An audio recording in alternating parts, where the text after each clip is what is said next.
Imagine a world where dragon-sized insects dominate the skies, and spiders had a body size of a human prowling through dense, humid jungles, their webs stretching between towering ferns like deadly traps. Over 300 million years ago, long before dinosaurs reigned supreme, Earth was a sweltering, rainforest-covered planet, a planet where giant, venomous scorpions stalked the seas, and sharks, nothing like the predators we know today, ruled the oceans. But on land, it was the age of monstrous spiders, lurking in the shadows, their fangs glistening as they waited for prey to stumble into their lethal snares. This was the Carboniferous Period, a time when life evolved into some of the strangest and most nightmarish creatures the world has ever seen. Get ready to enter this prehistoric jungle, where every step could lead you into the jaws of a giant, creeping terror. 300 million years ago, creatures like this Meganeura, a dragonfly with a wingspan of over 2 feet, ruled the skies. But this was just the beginning of the horrors that awaited in this alien world.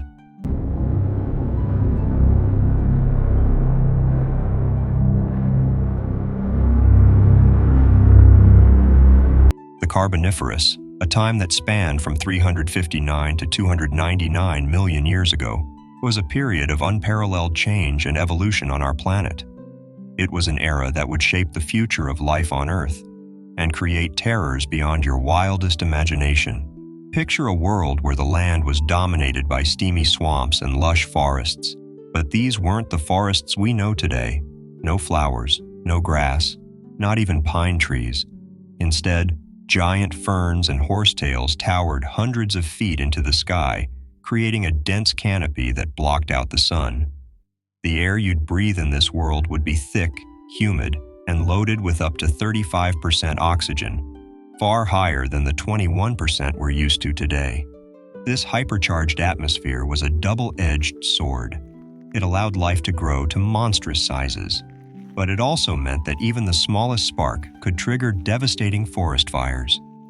The Carboniferous was crucial for life on Earth as we know it today. This piece of coal? It's the compressed remains of those ancient swamp forests. The Carboniferous literally fueled the Industrial Revolution, shaping our modern world. But the legacy of the Carboniferous goes far beyond fossil fuels. This was the time when life first truly conquered the land. Amphibians ruled the early Carboniferous, growing to crocodile-like sizes. But as the period progressed, the first reptiles evolved, freeing themselves from the need to return to water to lay eggs. This was a game-changer, allowing vertebrates to fully exploit dry land for the first time. Yet for all its importance, if you could visit the Carboniferous, you'd find yourself in a world of nightmares. A world where the laws of nature as we know them seem to have gone mad. Imagine forests stalked by scorpions the size of dogs, millipedes longer than a car, sharks with circular saws for jaws, and in the seas, tentacled horrors that would put your deepest fears to shame.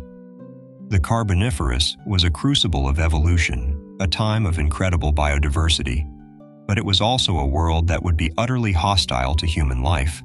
We're lucky to study it from a safe distance of 300 million years.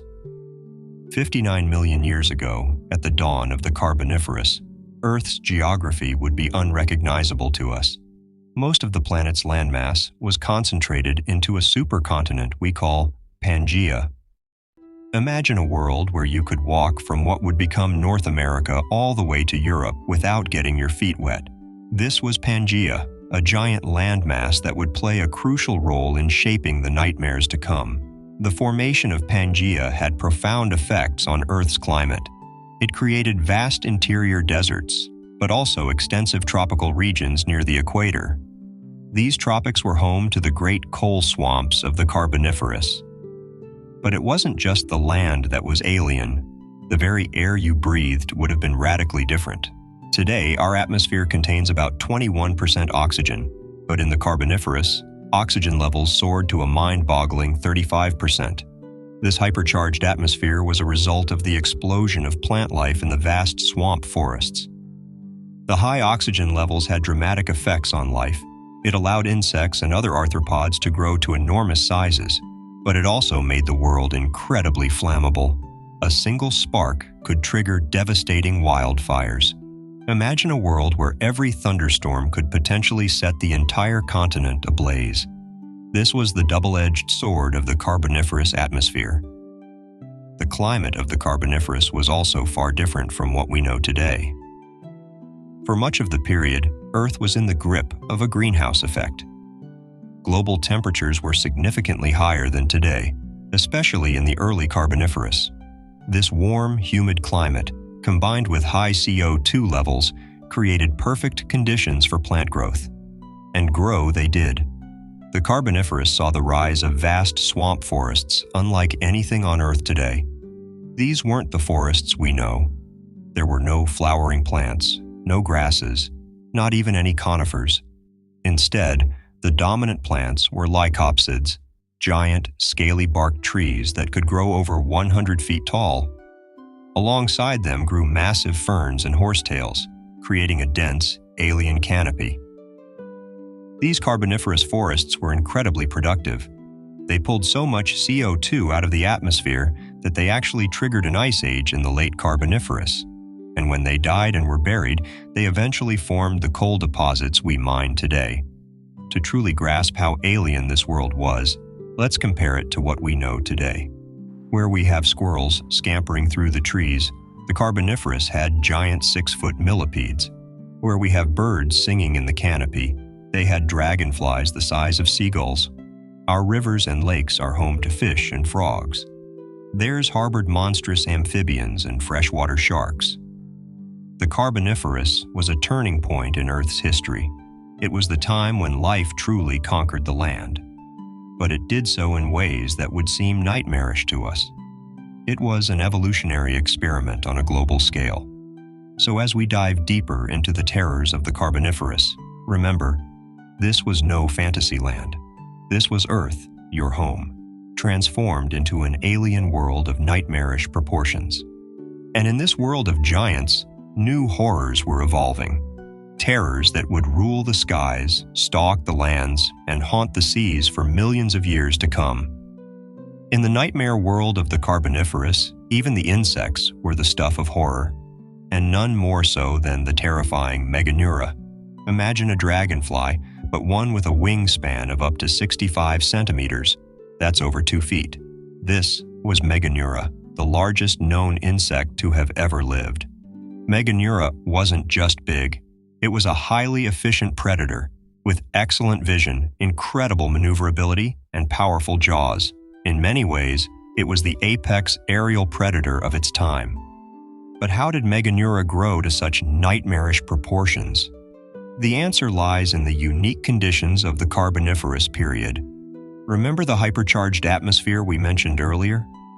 With oxygen levels at 35% compared to our 21% today, insects were able to grow to sizes that would be impossible in our current world. Insects breathe through a system of tubes called tracheae. In our modern atmosphere, this system limits how big insects can grow. But in the oxygen-rich Carboniferous, insects could get much larger while still efficiently delivering oxygen to all their tissues. This meant that Meganeura wasn't just big, it was also likely incredibly fast and agile. Its high oxygen environment would have supercharged its metabolism, turning it into a swift, efficient killer. But what was life like for these monstrous insects? Let's take a journey through a day in the life of Meganeura. Dawn breaks over the steamy Carboniferous swamp. As the first rays of sun pierce the canopy, our Meganeura stirs from its nightly roost. With compound eyes nearly the size of a human's, Meganeura would have had excellent vision, able to detect the slightest movement in the dense forest.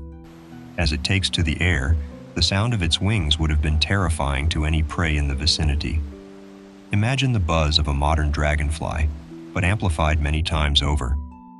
Meganeura was likely an apex predator in its aerial realm. Its diet would have consisted of other flying insects, and possibly even small amphibians or reptiles. The jaws of Meganeura were formidable weapons. Like modern dragonflies, it probably caught and devoured its prey on the wing. But given its size, Meganeura could have taken on much larger prey than any modern insect. As night falls, our Meganeura returns to its roost. But in the Carboniferous, the darkness brought little respite from the horrors. While Meganeura ruled the daytime skies, other terrors stalked the night. Giant scorpions, monstrous millipedes, and bizarre amphibians all called this alien world home. Today, all that remains of Meganeura are fossilized impressions of its wings and body. But these fossils tell a story of a world so alien, so terrifying, that it stretches the boundaries of our imagination. The story of Meganeura isn't just a tale of prehistoric monsters. It's a stark reminder of how profoundly changes in our atmosphere can affect life on Earth. As we grapple with modern climate change, the lessons of the Carboniferous become ever more relevant. So the next time you see a dragonfly buzzing peacefully in your garden, take a moment to imagine a world where its relatives were the size of eagles, ruling the skies with compound eyes and razor-sharp mandibles. A world where insects were the stuff of nightmares, and the very air you breathed could spawn monsters. This was the world of Meganeura. This was the Carboniferous. If the skies of the Carboniferous were ruled by nightmares, the forest floor was no safe haven. Welcome to the domain of Arthropleura, the largest known land-dwelling invertebrate of all time. Imagine a millipede, but one that could grow up to 2.6 meters long. That's almost 8.5 feet. This was Arthropleura, a creature that would dwarf any modern arthropod. Arthropleura wasn't just big, it was armored. Its body was covered in tough, overlapping plates that would have provided excellent protection from predators. But what was daily life like for this monstrous millipede? Let's explore. Unlike modern millipedes, which are primarily detritivores, feeding on dead plant matter, evidence suggests that Arthropleura may have been more versatile in its diet. Some scientists believe Arthropleura may have been an omnivore, capable of eating both plants and small animals. Imagine a creature the size of a crocodile, but with the ability to climb trees and burrow underground. In the ecosystem of the Carboniferous, Arthropleura would have played a crucial role. As both a consumer of plant matter and potentially a predator, it would have been a key link in the food chain. But how did Arthropleura grow to such enormous sizes? Once again, we return to the unique conditions of the Carboniferous. The oxygen-rich atmosphere that allowed flying insects to grow to enormous sizes had a similar effect on land-dwelling arthropods. But there was another factor at play: a lack of large terrestrial vertebrate predators. The early Carboniferous was a time before large, land-dwelling vertebrate predators had evolved. This allowed arthropods like Arthropleura to grow to sizes that would be impossible in later eras. To truly grasp the nightmarish scale of Arthropleura, let's compare it to its modern relatives. The largest modern millipede, the African giant millipede, reaches only about 38 centimeters or 15 inches. Arthropleura was nearly 7 times that length. Imagine walking through a forest and encountering a millipede longer than you are tall. This was the reality of the Carboniferous. Today, all that remains of Arthropleura are fossilized tracks and a few body fossils. But these remnants tell a story of a world where arthropods grew to monstrous proportions, dominating landscapes in a way no modern invertebrate could. If the forests of the Carboniferous were filled with nightmares, the waters held terrors of their own, and few were stranger than Stethacanthus, the anvil-headed shark. At first glance, Stethacanthus might not seem as imposing as some of its contemporaries. Growing to about 2 meters or 6.5 feet in length, it wasn't particularly large by shark standards, but its appearance was truly the stuff of nightmares. The most striking feature of Stethacanthus was its dorsal fin, or rather, what stood in place of a dorsal fin. Males of the species sported a bizarre, anvil-shaped structure on their backs, covered in small, tooth-like denticles. The function of this anvil structure has been debated for years. Some think it might have been used in mating displays. Others suggest it could have been a defensive structure. What's clear is that it was unlike anything we see in modern sharks. But the strangeness of Stethacanthus didn't end with its anvil-shaped dorsal structure. Its pectoral fins were also uniquely shaped, more like stilettos than the broad, flat fins we associate with modern sharks. Despite its bizarre appearance, Stethacanthus was likely an effective predator. Its diet probably consisted of small fish and cephalopods, which it would have chased down in the murky waters of carboniferous swamps and shallow seas. Stethacanthus represents a fascinating evolutionary experiment. It shows us that the shark body plan, which has remained relatively unchanged for hundreds of millions of years, once had much more variety. To understand just how strange Stethacanthus was, let's compare it to its modern relatives. While modern sharks like the great white or hammerhead might seem alien to us, they're positively ordinary compared to Stethacanthus. No modern shark has anything resembling the anvil structure or the stiletto-like pectoral fins. Imagine swimming in a carboniferous sea. The water is murky, visibility low. Suddenly you see a strange, anvil-shaped shadow moving towards you. This was the terror of Stethacanthus. What's particularly interesting about Stethacanthus is that it shows us how diverse shark species once were. Today's sharks are the survivors of hundreds of millions of years of evolution and extinction events. Today, all that remains of Stethacanthus are fossilized teeth and occasional impressions of its skeleton. But these fossils paint a picture of a creature so bizarre, so alien, that it pushes the boundaries of what we thought possible in shark evolution. As we contemplate the strange terror of Stethacanthus, we're reminded once again of the alien nature of the Carboniferous world, a world where the familiar shapes of modern animals were yet to evolve, and where life experimented with forms that seem to us like something out of a nightmare. In the next part of our journey through the Carboniferous, we'll encounter even more bizarre and terrifying creatures that make Stethacanthus look almost ordinary by comparison. Stay with us as we continue to explore the horrors of a world long past. The tranquil rivers of the Carboniferous. Clear waters, lush vegetation, a perfect spot for a prehistoric picnic. But don't let this serene scene fool you. Beneath these placid waters lurks a predator so terrifying, it makes modern piranhas look like goldfish at a kid's birthday party. Meet Orthacanthus, the freshwater shark that haunted Carboniferous rivers. And when I say shark, folks, I'm not talking about some overgrown guppy. These bad boys could grow up to 10 feet long. That's right. Imagine a great white deciding to take up residence in your local creek. Orthacanthus was a marvel of evolution. It had adapted perfectly to freshwater environments, something we don't see in many shark species today. But what really sets it apart is its brutal efficiency as a predator. Now, you might be thinking, okay, it's big, but how bad could a river shark really be?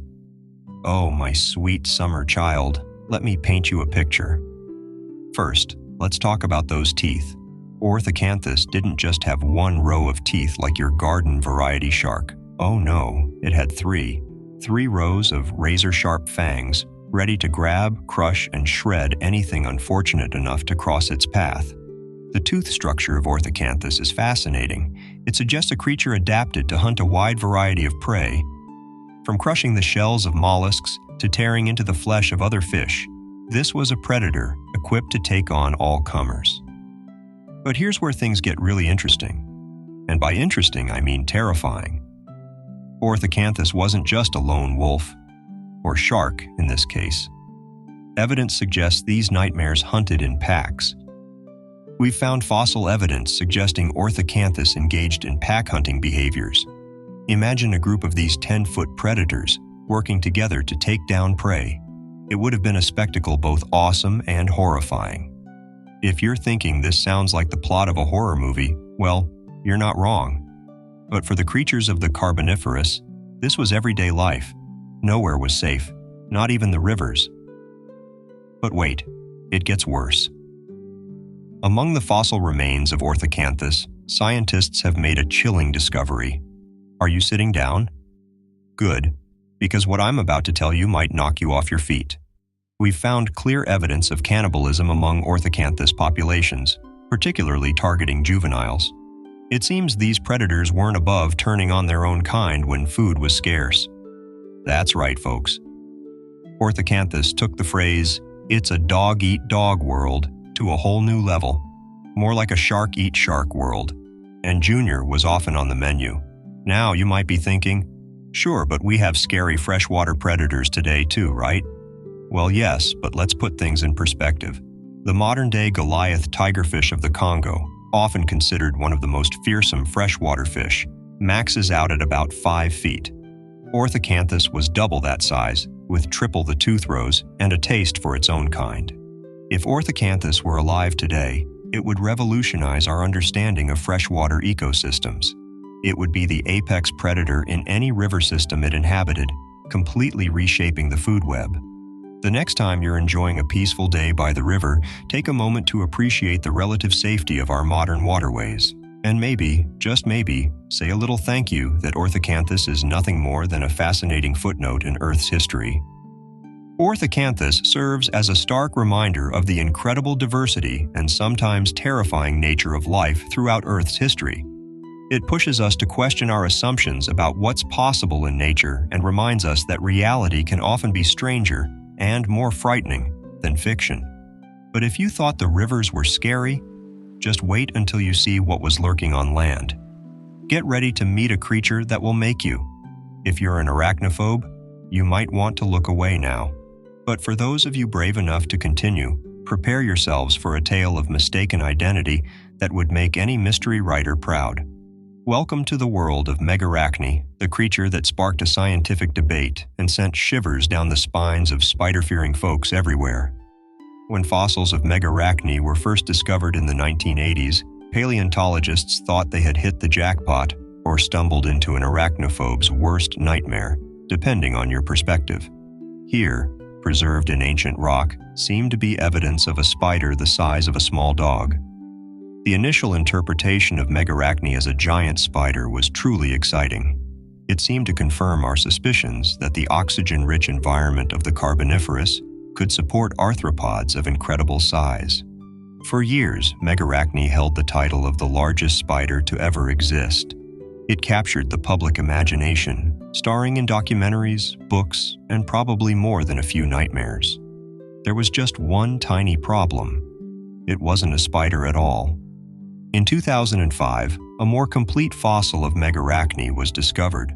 When we examined it closely, we realized we had made a massive mistake. Megarachne wasn't a spider. It was a sea scorpion, an extinct group of aquatic arthropods. Talk about a plot twist. Our 8-legged freak turned out to be a waterborne wonder. But don't let this revelation lull you into a false sense of security. Megarachne might not have been a spider, but it was still the stuff of nightmares.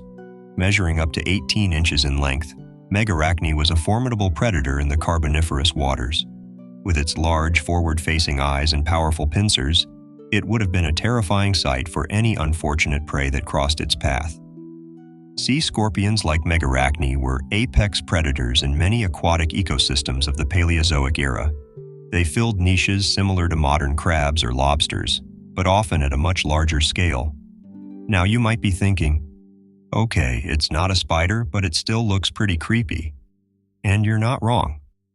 Megarachne shares some unsettling similarities with both modern arachnids and crustaceans.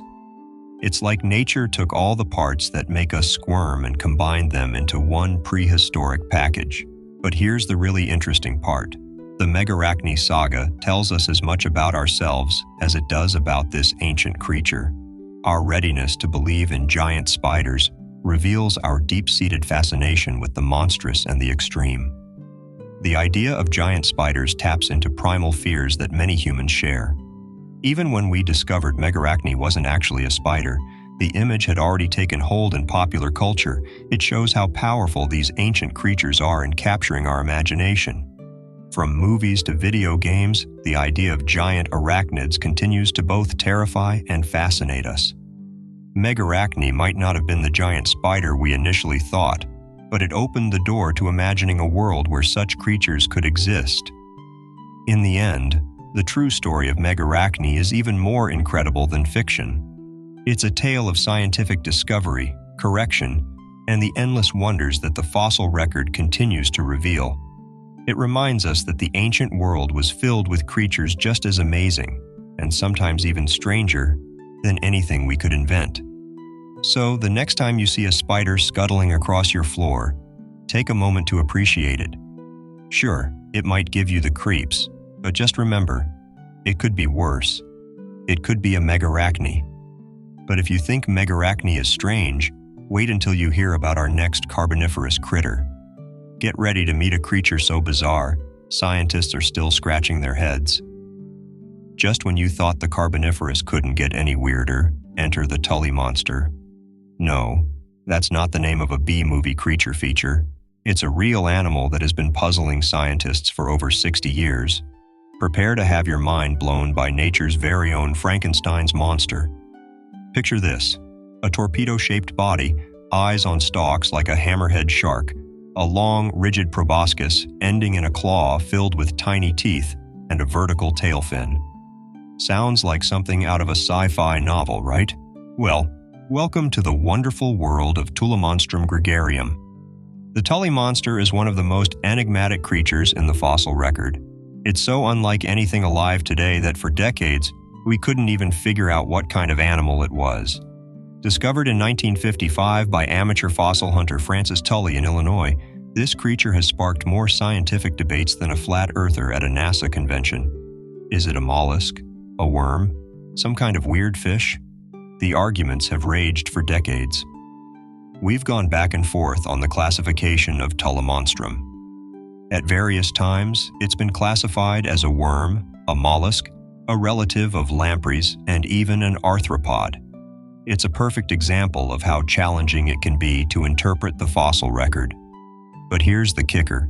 In 2016, a team of scientists claimed to have finally cracked the code. According to their analysis, the Tully Monster was a vertebrate related to lampreys and hagfish. Case closed, right? Oh, if only it were that simple. Just when we thought we had it figured out, another team came along in 2020 and said, "Not so fast." Their analysis suggested that Tully Monster couldn't be a vertebrate after all. And just like that, we're back to square one. The ongoing debate about the Tully Monster's classification is a perfect example of the scientific process in action.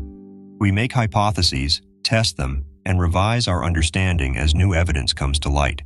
It's frustrating, but it's also exciting.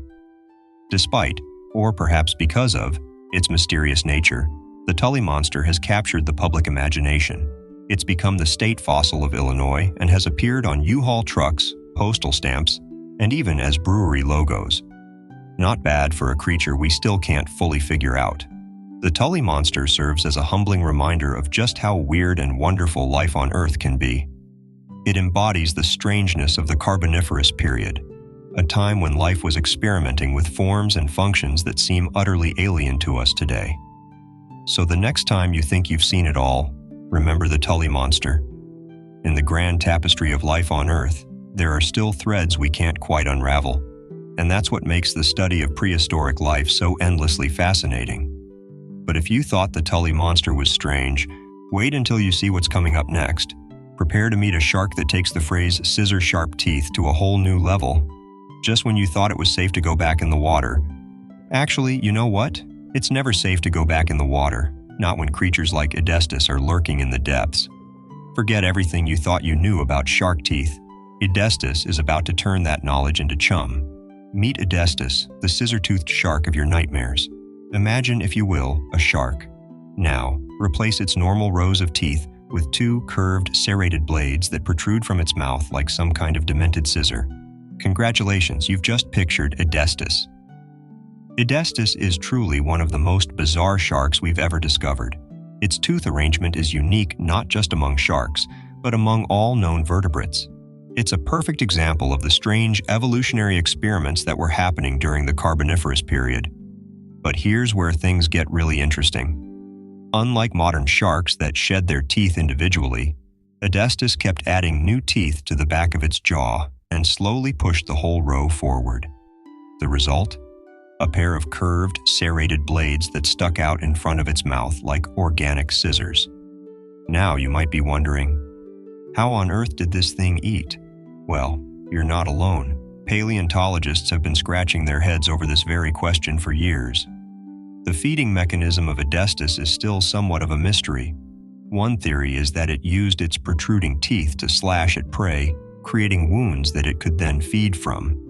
Another suggestion is that it might have used its jaws like scissors to cut pieces off larger prey or carcasses. When we look at the incredible diversity of modern sharks, from the filter-feeding whale shark to the lightning-fast mako, it's tempting to think we've seen it all. But Edestus reminds us that the sharks of the past were even stranger than we could imagine.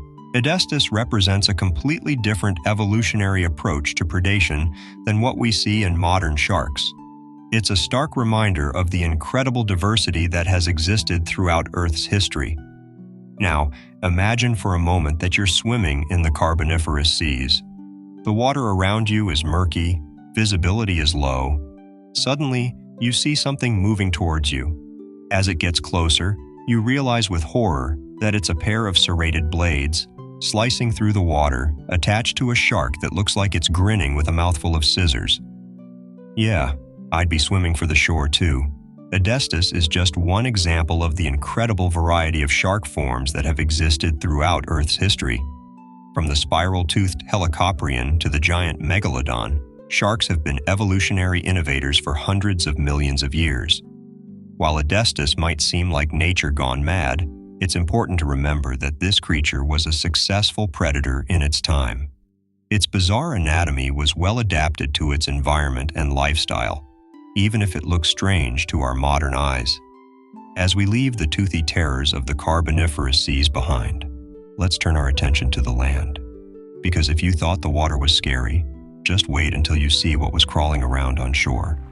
Welcome to the domain of Pulmonoscorpius kirktonensis, where your nightmares have 8 legs and a venomous sting. Picture, if you will, a scorpion. Now make it the size of a house cat. Congratulations, you've just imagined Pulmonoscorpius, the giant scorpion that roamed the Carboniferous landscapes. And when I say giant, I'm not exaggerating. We're talking up to 70 centimeters long, or about 28 inches for our American friends. Pulmonoscorpius kirktonensis was truly a remarkable creature. It's one of the largest known scorpions to have ever existed. The Carboniferous period was a time of gigantism for many arthropods, and Pulmonoscorpius is a prime example of this trend. Now, you might be thinking, okay, it's big, but how does it compare to modern scorpions? Well, let's put it this way. The largest scorpion alive today, the emperor scorpion, maxes out at about 8 inches. Pulmonoscorpius would have dwarfed it, probably while laughing maniacally. If scorpions could laugh, that is. But size isn't everything. What really sets Pulmonoscorpius apart is its adaptations. This wasn't just a scaled-up version of a modern scorpion. Oh no, this was a highly specialized predator, perfectly adapted to life on land. What's fascinating about Pulmonoscorpius is its respiratory system. The name actually means lung scorpion, referring to its book lungs. These were highly efficient breathing organs that allowed it to thrive in the oxygen-rich atmosphere of the Carboniferous. And hunt it did. With its large size, powerful pincers, and venomous sting, Pulmonoscorpius would have been at the top of the terrestrial food chain.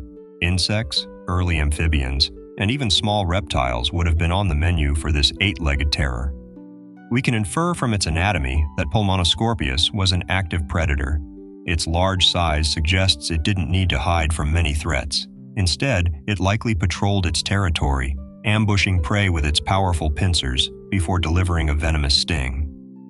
But here's where things get really interesting. Pulmonoscorpius wasn't just a lone wolf, or scorpion in this case. The Carboniferous forests were teeming with arthropod life. Giant millipedes, enormous dragonflies, and yes, multiple species of oversized scorpions, all called this place home. The Carboniferous period saw terrestrial arthropods become apex predators for the first time in Earth's history. It was a unique moment when insects and arachnids ruled the land, long before the rise of the dinosaurs or mammals. Now imagine for a moment that you've been transported back to the Carboniferous. You're walking through a dense forest of giant ferns and horsetails. Suddenly, you hear a rustling in the undergrowth. You look down, and there's Pulmonoscorpius, rearing up, pincers spread wide, stinger poised to strike. I don't know about you, but I'd be running faster than you can say Paleozoic. Pulmonoscorpius serves as a stark reminder of a time when arthropods were truly the lords of the land. It pushes us to reimagine what's possible in the realm of terrestrial invertebrates and reminds us that the history of life on Earth is full of surprising twists and turns. While we might be glad we don't have to worry about cat-sized scorpions in our gardens today, studying creatures like Pulmonoscorpius gives us invaluable insights into the history of life on our planet. It shows us how different environmental conditions can lead to radically different forms of life. Just when you thought it was safe to go back in the water, the Carboniferous seas have one more nightmare in store for us. Imagine, if you will, the largest squid you've ever seen. Now multiply that by 10. Welcome to the world of Mazothyros enormis, the giant orthocone. If H.P. Lovecraft had a time machine and visited the Carboniferous seas, Mazothyros might have been the inspiration for Cthulhu. This colossal cephalopod wasn't just big, it was a leviathan that would make modern giant squid look like calamari appetizers. Mazothyros enormis is a fascinating creature that pushes the boundaries of what we thought possible in cephalopod evolution. Its sheer size is mind-boggling, and it represents a pinnacle of marine predator evolution in the Carboniferous. But size isn't everything, folks. Mazothyros was the ancient equivalent of a living torpedo. Its streamlined shell, which could reach lengths of up to 30 feet, allowed it to slice through the water with terrifying efficiency. And at the business end, a nightmare of tentacles surrounding a beak that could crush the shells of any unfortunate prey that crossed its path. Imagine being wrapped in those tentacles, pulled towards that beak. Let's just say, if you were a fish in the Carboniferous, you'd want to sleep with one eye open. But how did this tentacled terror make a living? Well, much like modern cephalopods, Mazothyros was likely an ambush predator. It would have lurked in the darker depths, using those massive eyes to spot the silhouettes of prey swimming above.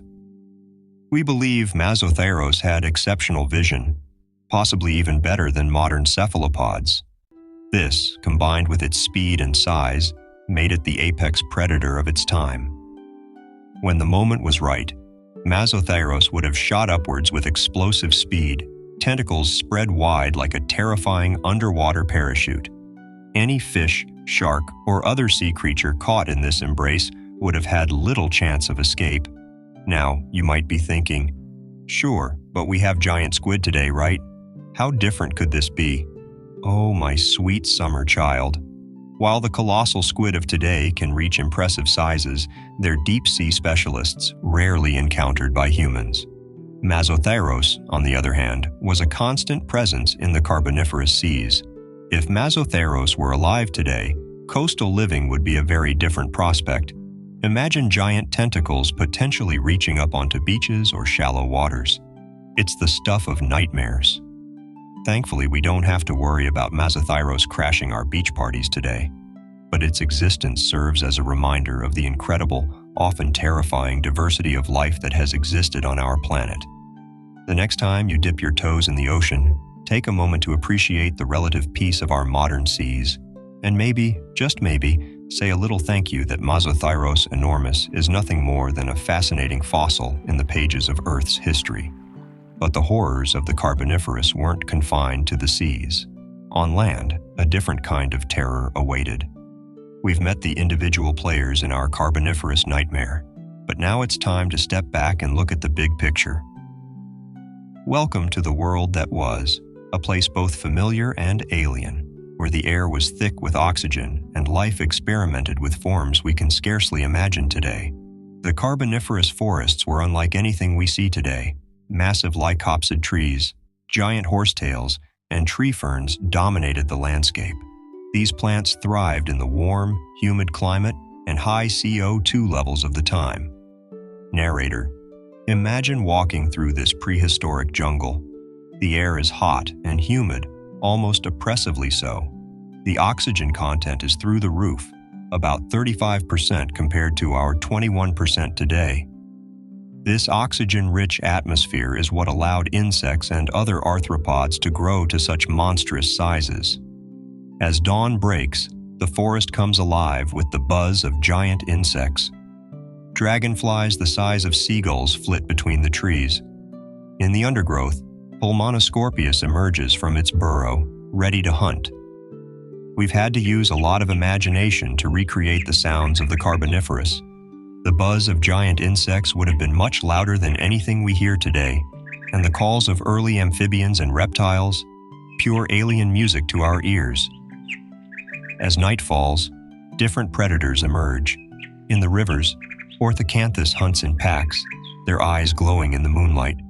And in the shallow seas, Edestus patrols, its bizarre tooth whirl ready to slash at any prey unfortunate enough to cross its path.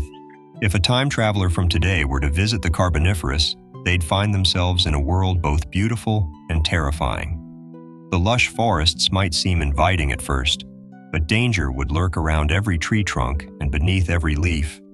But all good things, and nightmarish things, must come to an end. As we approach the end of the Carboniferous, the world is changing. The climate is cooling, and the vast swamps that dominated the landscape are beginning to dry up.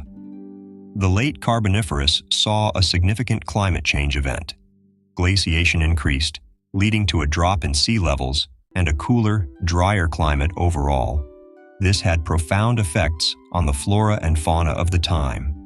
As the climate changed, many of the creatures we've come to know and fear found themselves facing an enemy they couldn't fight: extinction. The giant arthropods, dependent on high oxygen levels, began to shrink and die out.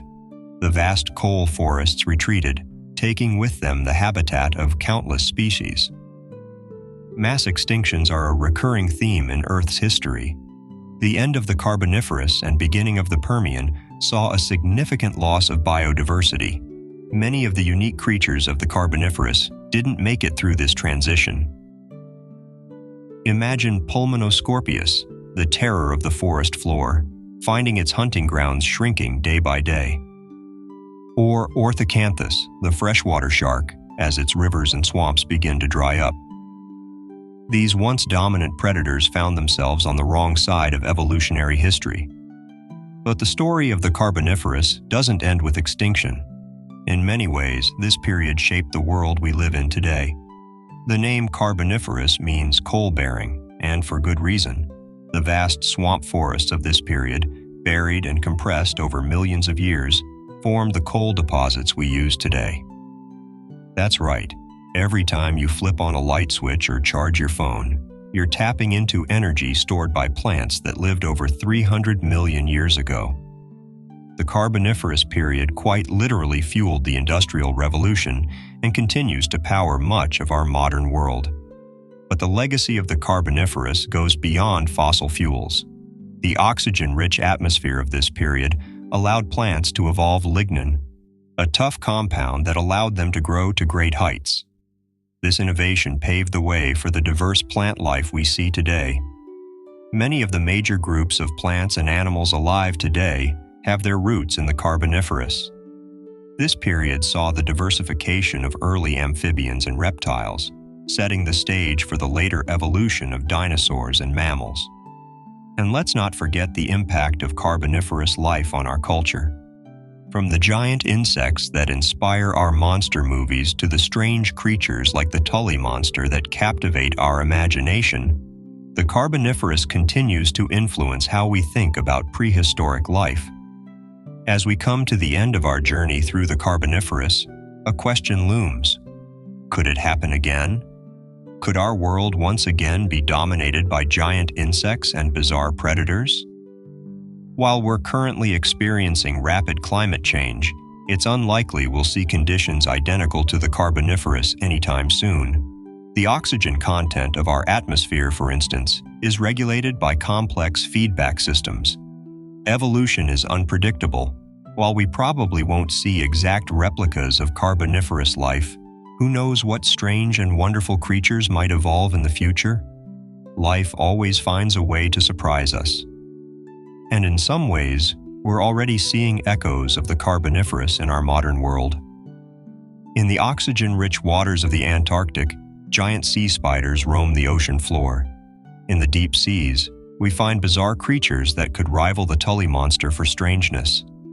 As we face our own era of climate change and biodiversity loss, the Carboniferous offers both a warning and a beacon of hope. It shows us how dramatically life can be affected by environmental changes, but also how resilient and adaptable life can be. The Carboniferous period, with all its terrors and wonders, is a testament to the incredible diversity of life on Earth. It pushes us to expand our imagination, to consider worlds vastly different from our own, and to appreciate the complex and often bizarre path that evolution has taken. As we close our journey through this prehistoric nightmare, remember, the next time you see a spider or a scorpion, give thanks that you're meeting it in the 21st century and not 300 million years ago. In the grand tapestry of life on Earth, we are but the latest thread. Who knows what strange and wonderful forms the future might hold? We've journeyed through time to a world both familiar and alien, the Carboniferous period. We've met giant scorpions and freshwater sharks, puzzled over the mysterious Tully Monster, and marveled at the bizarre Edestus with its scissor-like jaws. We've walked through oxygen-rich forests that would later become the coal powering our modern world. The Carboniferous was a time of evolutionary experimentation where life took forms we can scarcely imagine today. It was a period that shaped our planet in profound ways, from the coal deposits fueling our industries to the diverse plant life that evolved to thrive in its unique conditions. As we face our own era of rapid environmental change, the Carboniferous offers us valuable lessons. It shows us the resilience of life, its ability to adapt to extreme conditions, and the far-reaching consequences of global climate shifts. The story of the Carboniferous is, in many ways, our story, a chapter in the grand narrative of life on Earth. It reminds us that our planet has a long and complex history, full of wonders and nightmares beyond our imagination. Imagine humanity is finally able to travel to another habitable planet, and it's this eco-cycidum spider, as big as human, able to jump 10 meters and several meters long centipedes. Hit that subscribe button now, and press on the video now popping on your screen. I am sure you will love it. Don't forget to leave a like on this video and see you there.